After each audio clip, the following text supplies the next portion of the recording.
All right. Hello, everyone. Thanks so much for listening. If you are listening for the first time, please subscribe to this podcast. We do interviews with amazing people doing amazing things all over the country and also sometimes all over the world. So, again, hit the subscribe button, press like, and also share this video with your friends. Today, we have somebody on the program that is the first family of athletics, I would say, in the state of Rhode Island. This is Lorenzo Perry. He played football at Bryan University and also at UMass Amherst, and also owns in Pawtucket, Rhode Island, GameDay Fitness. We're going to talk to him about that and also football and athletics in general. So, Lorenzo, thanks so much for coming on. Greatly appreciate your time today. No, absolutely, Rob. It's certainly a pleasure to get on here and kick around some sports and some fitness and some business stuff. So I'm excited to be here and talk to the audience.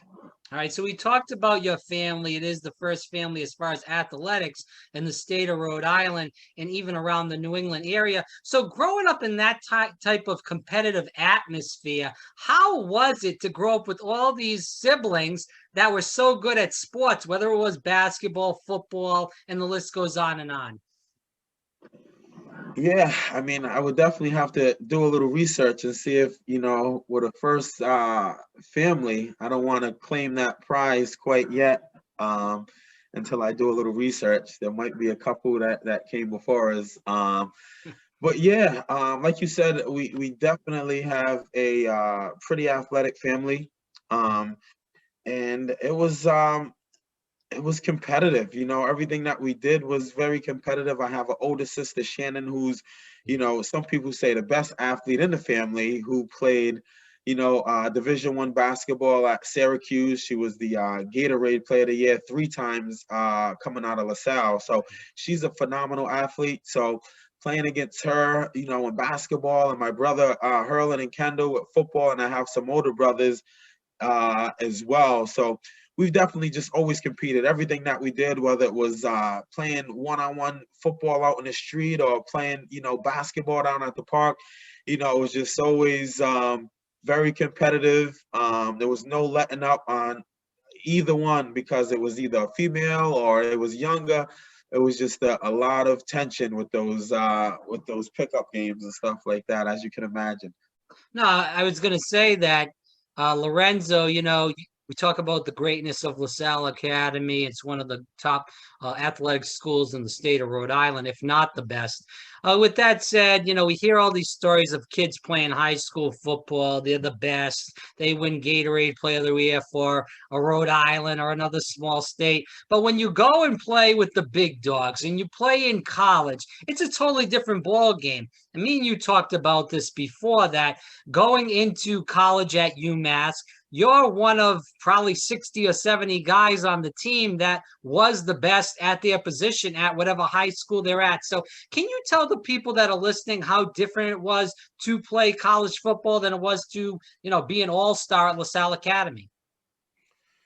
Yeah, absolutely. Like you said, when you go on to play college football, um, you're one of many all-stars. Typically on Right. your high school team is probably you and a couple other guys that are really good um, all-stars or all-Americans, if you're that lucky. But when you go on to college, everybody was probably the best player on their high school team or close to the best player on their high school team. Mhm. So there's very little, if any, all preferential treatment unless you're just like some, you know, 5-star phenom, but chances are, everybody's around that same or similar caliber level. So you really have to bring it. You have to bring it not only in games, but you have to bring it every practice. Every practice was extremely competitive, and guys trying to earn an opportunity to get out on the field. And coaches, it's obviously at that level, there's a lot more at stake. So they want to play the best guy that's going to give them an opportunity to keep their career alive and advance their career. So um, the college game is definitely completely different. And like I touched on a little bit before, from the mental standpoint of it, I think that was the biggest adjustment for me, was going into college on that first day and getting a playbook that was, 100, plus pages thick, that you're required to, stop memorizing, so a lot of it's independent upon you to, study that playbook and come to practice and understand, what concepts that are going to be installed that day. And it's on you to know those. So that was one of the biggest adjustments for me, was really the mental aspect of it, and just the extensiveness of the playbook, and just knowing that it's on you when you go back to the dorm to study those concepts, because you will be held accountable, and held accountable at the highest standard. So, we talked about this off air before. As a guy that's a smaller guy playing football, we have all the naysayers, and you talked about this, and I'd love for you to bring it up about what happened when the Dolphins spoke to you, if you'd like to bring that up. But going back into the interview, being a smaller guy playing football in a rough man's game, with his concussions and injuries galore. I know the game's cleaned up a little bit now, but how hard was that? You have all these people that saying, we don't want to take this guy at our school, whether he's great or not, because of his size.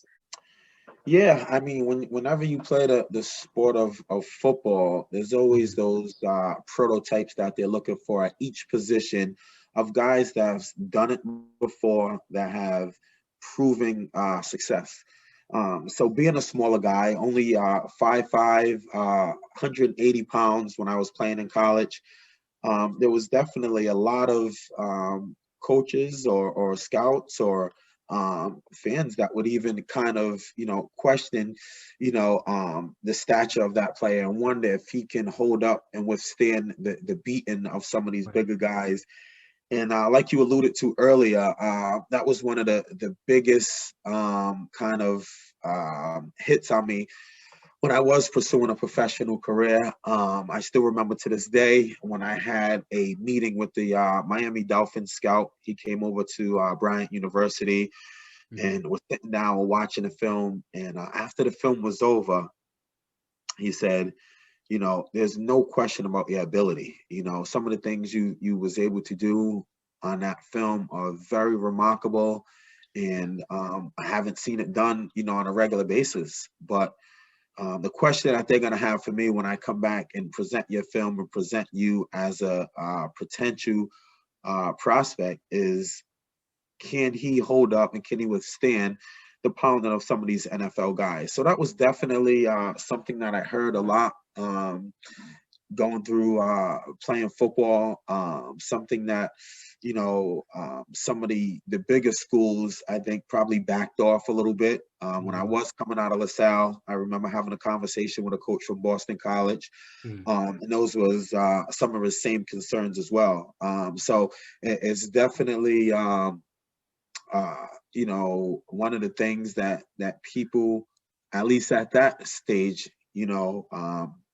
years ago, would certainly hold against some of the smaller guys. Like if you were playing now or coming into college or coming out of college, going into the draft, you may have a better shot, with all these guys that are littler guys, 5'6" to 5'9", that have made it big in the NFL.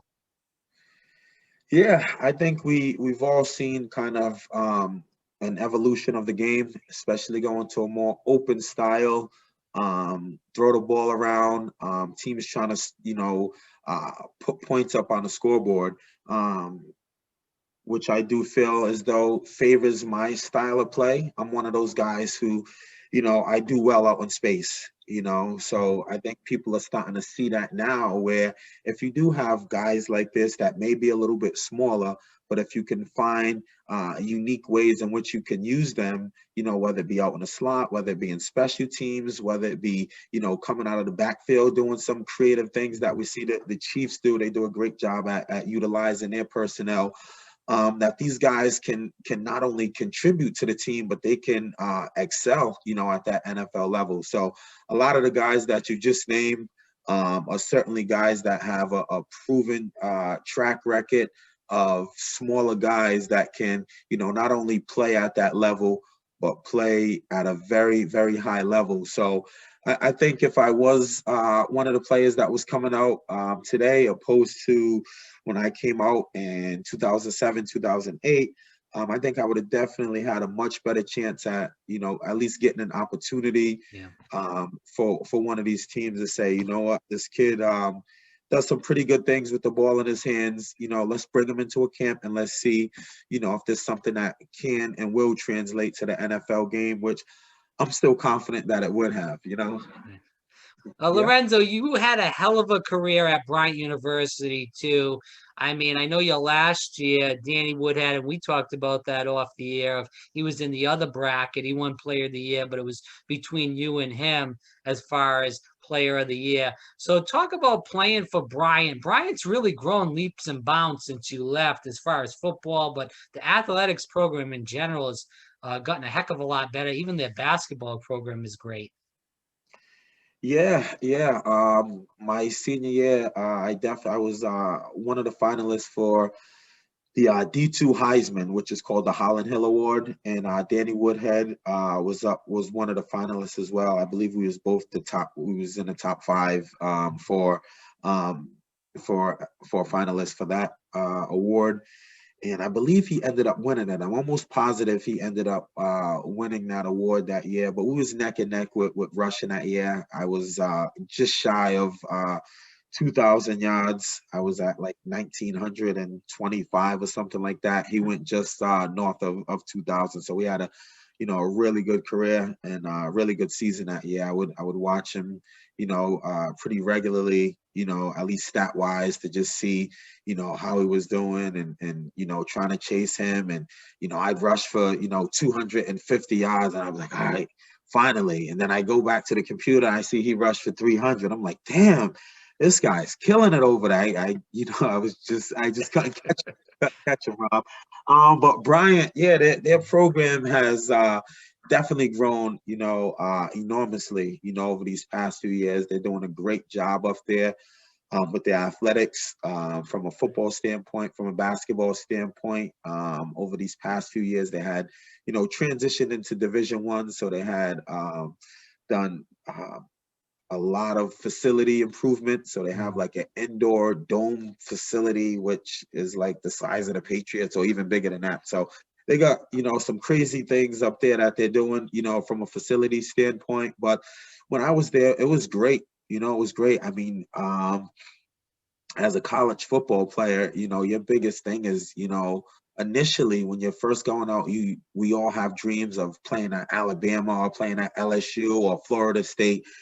But once you get into college, you realize the most important thing is just being on the field, and that's what Bryant really gave me that opportunity to do, is really just be on the field and kind of play the game that I love. And then once I was able to do that, everything else started to fall in place in terms of conference player of the year, All-American honors, draft prospect and all of that stuff. So when I played at Bryant, I loved it. I had a great time over there, great teammates, great coach under Marty Fine, who really played well to the strengths and things that I did well to help me kind of elevate my career. So it was a phenomenal time over there at Bryant.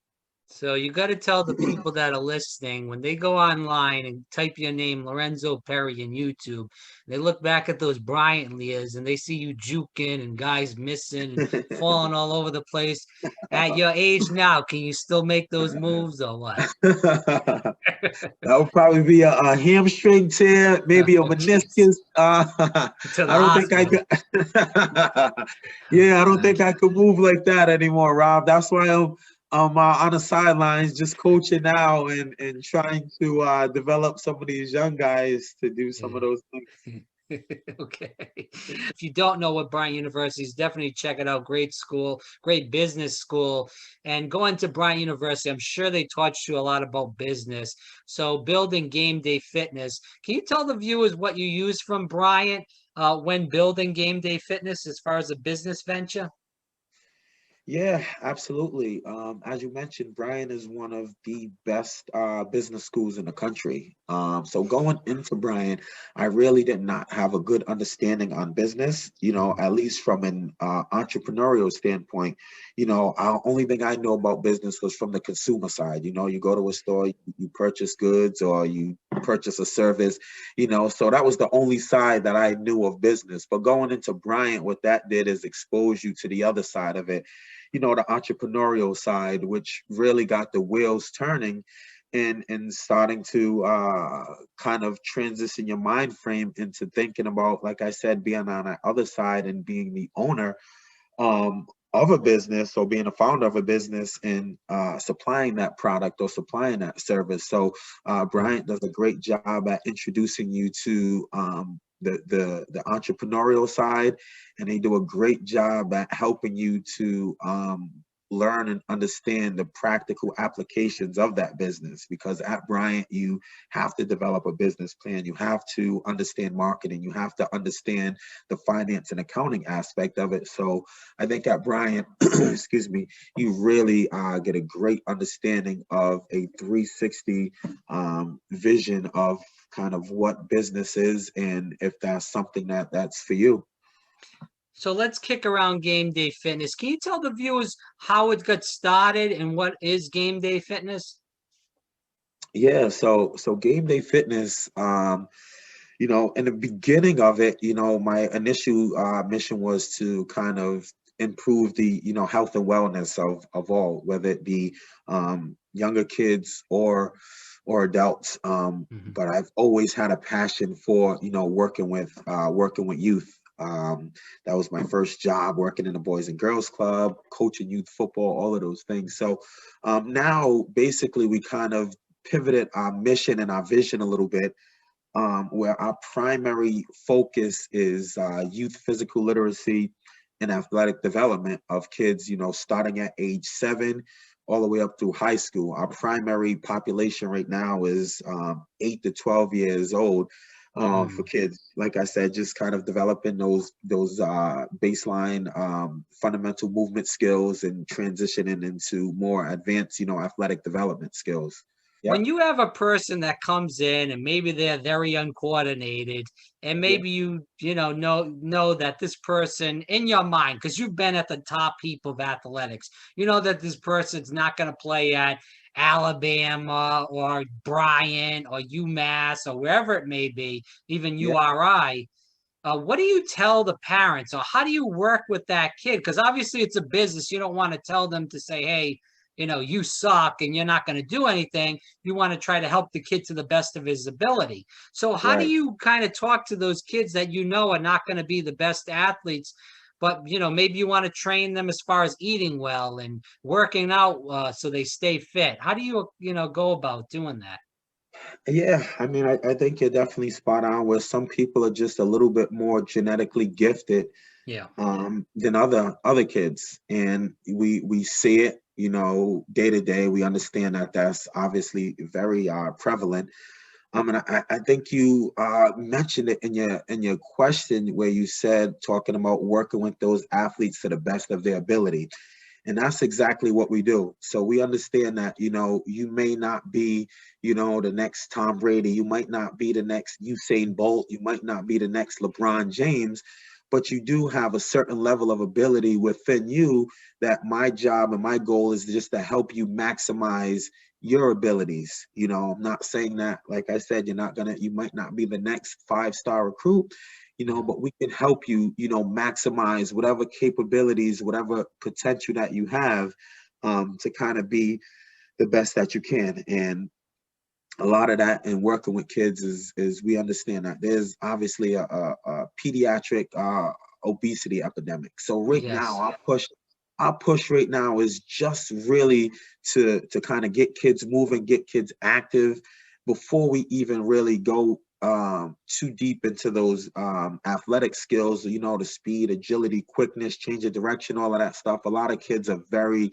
deficient in just basic movement skills. So that's where we're finding ourselves right now, is really just developing a lot of those base level perceptual motor skills, just kids that move well in space, that understand their body, that know how to bend, fundamental movement skills. I get a lot of kids in there who before, had a good baseline of skills. Now kids aren't very efficient at skipping. They're not efficient at shuffling. They're not efficient at some of those basic skills. So a lot of it isn't even getting to the point where you're developing them to be elite level athletes. It's really just developing a toolbox and a warehouse of proficient baseline level skills. Well, that goes to the funding of schools and gym classes. I mean, that's a whole different another topic, but no, Right, I hear what you're absolutely. saying, and I agree 100%. But Yeah. what type of athletes do you really work with? I know you spoke about 8 to 12 as your main age range. Are we talking about kids that are strictly football? Is it basketball, baseball, soccer? What are the kids that are going to see you? What sport is it mainly? Yeah, we get a lot of football players, but we work with all kids. Like right now in a group that we're running, we have in our fourth and fifth grade group, we'll take that for instance, there's about 15 kids in there. Oh, We have hockey players, we have soccer players, we have football players, we got basketball players. So we honestly work with kids across all spectrums of the sport realm. And a lot of what we do, and see, people think that each sport is so different, but when you really start breaking down a sport, there's more similarities than there are differences. right. If I'm working with a football player on his agility, a soccer player, a field hockey player, there's a lot of players that are going to benefit from those same movements, that same agility, that same quickness, that same change of direction stuff that you need. Whether you're playing basketball, whether you're playing football, whether you're playing soccer. Like I always say, there's a lot more similarities in those team sports, field sports, than there are differences. So we do a lot of just general sports training, speed, agility, quickness, power, things like that. And like I said, a lot of it's transferable, and the same qualities that you see in Kyrie Irving are probably the same qualities that you're gonna see in somebody like Wes Welker or Edelman. That same quickness, that change of direction, that ability to manipulate speeds and things like that. So a lot of it doesn't really have to be very specific to that particular sport, especially when you're working with younger athletes. What are the most important qualities you expect from your trainees? Yeah, I mean, honestly, I just want them to come in there. One is listen. Two is to put you all into the training, work hard like you want to be there, not like your parents are forcing you to be there. Because that's what you get a lot too, working with younger kids. Sometimes you get the parents that, force them into training or doing this, and they don't really want to be there. So it makes your job a lot more challenging. And just have fun and enjoy it. Those are the three things. Just give me attention, give me your effort, your energy, and enjoy what we're doing. And I try to make it as enjoyable as possible for them. So what are the goals that you want to fulfill throughout, Game Day Fitness? I know you're in the early on stages, but Yeah. as the years go by, what are the goals you want to fulfill with Game Day Fitness? Yeah, so like I said, and like I touched upon earlier, we're really diving deep into the physical literacy aspect of training and the athletic development for the younger population. So if we can, help kids enjoy movement, if we can help kids, fall in love with just exercising and moving their body and just trying to be an outlet for kids that are suffering from, because there's so many benefits in working out, whether it's the benefits kids that help kids with ADD, whether it's obesity, whether it's anxiety. There's so many benefits aside from a physical standpoint, from a psychological and a mental standpoint, that we're hoping to impact that. And then down the line, we're just looking to eventually put out our own products that people, whether you're a kid in Spain, whether you're a kid in Portugal, you can train and do some of the things that are key to our principles and our foundations of our youth programming. Lorenzo Perry here on Fire Breathing Rob. Lorenzo, as we wind down the interview, can you tell people where they can find more about you, get in contact with you, whether it's to ask questions or even to join Game Day Fitness? Yeah, absolutely. Feel free to visit our website, GameDayFitnessRI.com. We have some information on there, or We have a very big social media presence on Instagram, GameDay Fitness, and Facebook, same thing, GameDay Fitness. You can visit us on either one of those platforms. I run both services, so when you do communicate or send a message on there, you're definitely talking directly to me. So I get back to people as quickly as possible, within 12 to 24 hours. I'm pretty responsive with messages and things like that. So if you want to get more about Game Day, or you have some kids that are local in the area that are looking for some training, that need some training, or you could definitely visit us on any of those platforms and just kind of inquire about a little bit more, information and how you can possibly get involved. Well, this isn't just some Joe Schmo off the street training. This is a guy that's been through the ringer. He knows how to win. He knows how to be an All-American athlete. He's done it at the high school and also at the college level. Lorenzo Perry here on Fire Breather Rob. Thanks so much for your time. It's been a pleasure, and I enjoy talking to you and learning more about Game Day Fitness. Definitely check it out, everybody. Absolutely. Thanks a lot, Rob. It's a pleasure. I'm gonna have to get back on here in a couple of months once we really get rolling with the business.